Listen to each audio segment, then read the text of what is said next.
Hey, volleyball families and athletes. So, today I want to talk to you about something that I get a lot of questions surrounding, and that is communicating with college volleyball coaches. So, most of the questions I get are surrounding things like we have been reaching out to college coaches and we haven't gotten many responses, or we're not real sure what to do on a call, or we feel like we've been doing all the right things, but we feel like we've gotten nowhere, or maybe we're stuck with a coach, or maybe we don't even know how to reach out yet. We're unsure of how to reach out and we're scared to do things the wrong way.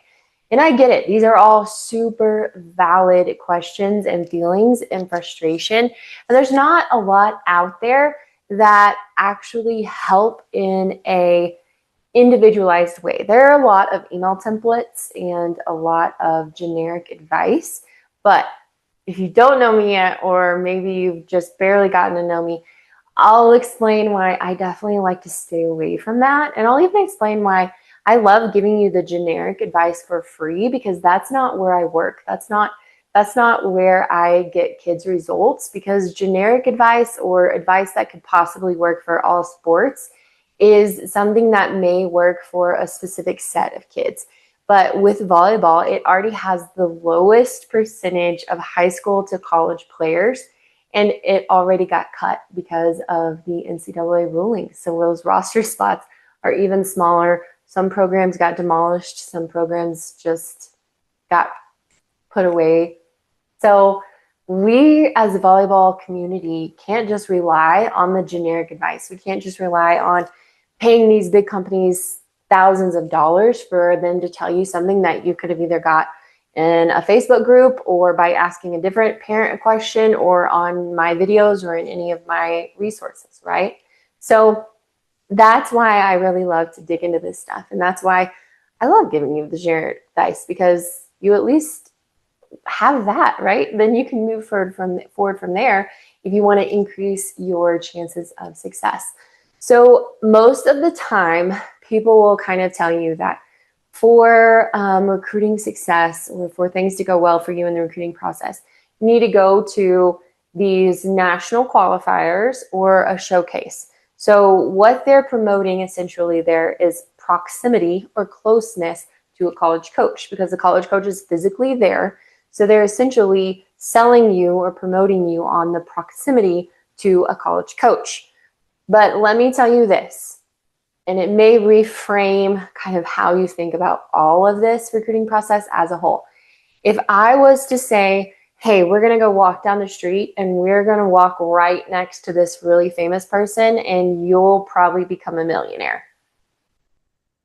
You know that doesn't make sense. You already know that doesn't make sense, right? And that's what a lot of people are trying to kind of sell you on with this proximity idea with these national qualifiers and showcases. And yes, I understand that a lot of college coaches like to watch kids play live. However, watching play or being close to a college coach is not an offer. And we're here for offers, because we are not here to mess around with your child's future. We are here to move things in a direction to help them achieve their goals.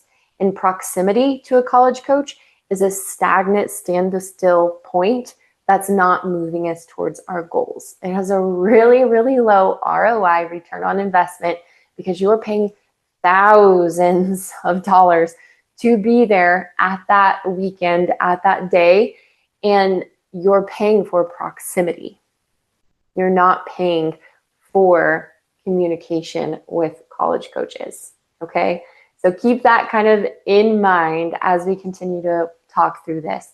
So there are also a lot of people that will kind of sell generic email templates, or they'll kind of give you generic email templates for free, or maybe you borrow some from a friend who found success. I do not like generic email templates. There are multiple reasons behind why I do not like generic email templates. One is that college coaches, very specifically college volleyball coaches, are close friends. And I have literally been standing next to two college coaches, and they were talking about the same athlete, and they opened up the email they got from that athlete, and it was the exact same to both of those college coaches. And they laughed. That's not what you want. You don't want to be laughed at by college coaches. You want the college coaches to see that you are genuinely connecting with them. And I'm going to kind of dig deeper into that in a second. So another reason I don't like generic templates is that there is a way that humans process information, and most generic templates don't address those initial fears that college coaches have up front. So it doesn't allow the college coach to kind of assess you logically. So crash course in some psychology. So there is a way that every person who has ever been created brain works, and that we take in information in a way that it goes into one part of our brain, kind of like the fight or flight. Like, is this safe for me? Is this going to solve my problems? Or is this dangerous? Is this going to cause more problems for me? Kind of almost two scenarios. It's not as simple as this, but this is, the volleyball explanation of this, okay?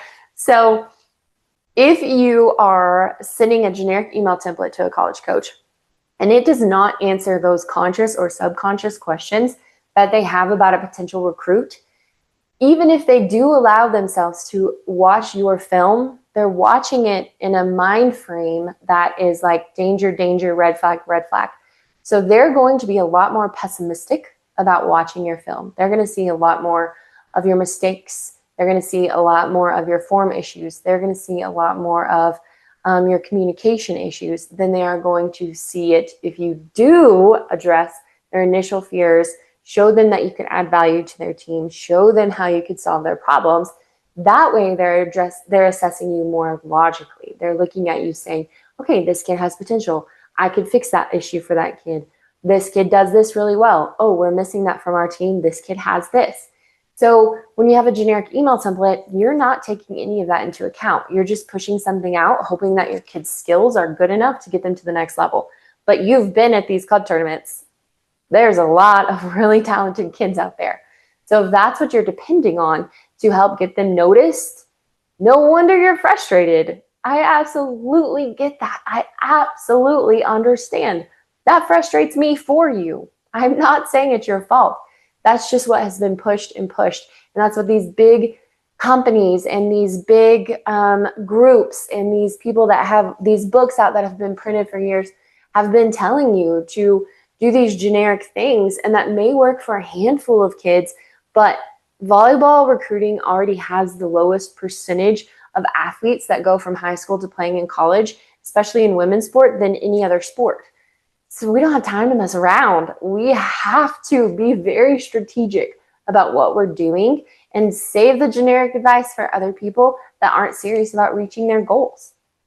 So the way that I do all of this is in a way that I'm good with giving you generic advice. I'm absolutely okay with you having all the generic advice you want. In fact, I've been told that there's been people that have paid thousands of dollars for a big company and they have received the exact same generic advice they received from that on just one call with me, right? So I'm good with giving you generic advice because that's not where I operate. That's not where I function. I function down in the statistics of things. I function down in the science of things. I literally break things down, and that's why all of my previous one-on-one clients have had a 100% success rate, because I don't just rest in the generic, oh, you got this, keep trying, keep trying. No, I'm literally breaking down things. I'm analyzing things. I make my kids send me screenshots of what coaches are saying back so that I can gather that data so that I know what works well and what doesn't work well. I'm not just throwing spaghetti at the wall, hoping it works, hoping that the same thing I'm telling someone else is going to work for someone else. I'm actually diving in. That's why I do things differently. That's where I live. That's where I love to serve and how I love to serve. And that's the basis for this other course that I created of communicating with college coaches. So it literally takes you through the entire email part. I'm talking initial emails, emails before a tournament, after a tournament, emails before camp, after camp, emails when you don't have any new film, but you need to stay in their pocket. All of those, but then it doesn't stop there, because communication is not just emails. We want to drive college coaches through the process of email, phone call, visit, offer. That's what we want to do. We don't want to go all crazy in between. Is it crazy in between? Absolutely, because every recruiting process is different. But that needs to be our baseline that we continuously rebound back to, right? And I didn't say 15 calls. I didn't say 3 visits. It's one. It's a linear baseline, but we can go up and down through that, right? So with this, I have all of the initial email stuff covered. Then I also cover calls. I cover what to expect on a call, what questions you can ask that can genuinely give you information to use in an email that we send back to coaches to move them forward in the process with you, to show them that you can be the kid that solves their problem, not just generic questions that you could get from an Instagram page or from anything, right? These are genuine volleyball targeted questions that can help show a college coach how you could solve their issues and also coach you on how to respond to their questions. What you should say, what you shouldn't say, what you should avoid to say, what you should definitely be saying, but in a way that shows your child's unique volleyball value, not a robot mass response type of way, but really helping the kid dive into their volleyball value to help them know exactly what it is that they are going to respond with before a coach even asks it. And then from there, I said the next thought was visits, right? So I help you know so much information about visits, even down to like what to wear on a visit, even down to what you want to look at, what parents should be doing, what they should be expecting, how parents should communicate with college coaches during a visit. And then we put all of that into kind of this big package that really goes beyond the generic, goes beyond the things that are giving you frustration and helps you move past that frustration. Is it going to take work? Yes. Becoming a college athlete is worth the work, though. If you're not willing to put in the work to become a college athlete, what makes you think you're going to be willing to work as a college athlete?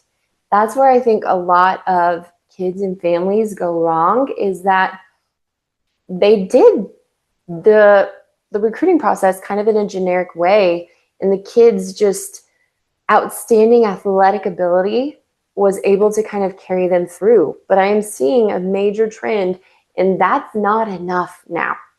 Just being an athlete, just being a quality player, it's really not enough now, because like I said, volleyball was already the lowest percentage of high school to college athletes there was, and it got even smaller because they cut roster spots, they cut a lot of funding for different programs, a lot of beach programs, a lot of smaller programs, they're just gone.